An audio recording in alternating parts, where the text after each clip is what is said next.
First half interval break super ఉంటుంది. Second half ఎక్కడ నీకు అసలు 2.5 hours టైం తెలియదు. ఎక్స్ట్రాడనరీగా ఉంది. ఇప్పుడు అంజీ సినిమాలో క్లైమాక్స్ శివుడిని చూపిస్తారు కదా, అలా దీనిలో హనుమాన్ చూపిస్తారా? ఆ రేంజ్ లో హనుమాన్ వస్తాడు లాస్ట్ లో. అది నెక్స్ట్ ఇంకా కనెక్టివిటీ మూవీస్ ఎలా ఉంటాయి అనేది కూడా ఈ ఎండింగ్ వచ్చేసాక ఉంటుంది. నెక్స్ట్ పార్ట్స్ కూడా వస్తాయి. ఫస్ట్ ఏదైతే సినిమా వీళ్ళు అనుకున్నారో దానికి గ్రాండ్ సక్సెస్ చేయగలిగారు. నెక్స్ట్ వచ్చే మూవీస్ కూడా ఇంకా ఇదే రకంగా ఉంటే it will become one of the best cinematic universe. అంటే ఇప్పుడు హిందీలో కూడా రిలీజ్ అయింది, అక్కడ వాళ్ళకి బాగా అక్కడ ఇంకా అదిరిపోద్ది. ఇక్కడ థియేటర్లు ఇక్కడ మనకి 4-5 సినిమాలు రిలీజ్ అయ్యాయి కాబట్టి తక్కువ ఉంది. కానీ హిందీలో నాకు తెలిసి the way they have narrated it will become better than Salaar and Dunki. ఒక 400-500 కోట్లు కలెక్షన్ వస్తుంది అంటారా?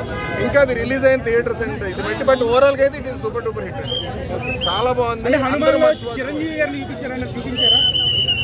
అంటే చిరంజీవి గారు అనుకున్నాము, బట్ చిరంజీవి గారు కాదు. బట్ ఐ థింక్ ఆ ఎలివేషన్ ఏదైతే ఉందో అది చాలా బాగుంది. No doubt that it is super duper hit. అందరూ ఖచ్చితంగా చూడాల్సిన మూవీ. So definitely watch. నేను జనరల్ ఆడియన్స్ కి వచ్చాను. ఐ రియలీ లైక్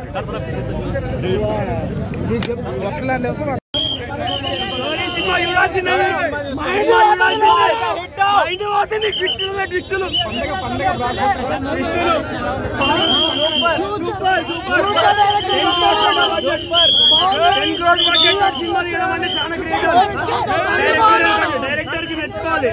డైరెక్టర్ చాలా బాగుంది. స్టోరీ అంటే జై శ్రీరామ్ అంటే హనుమాన్ చిరంజీవి గారా?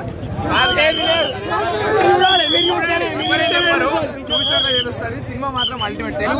తెలుగు సినిమాలో సినిమా ఇది. ప్రతి ఒక్కరు చూడాలి.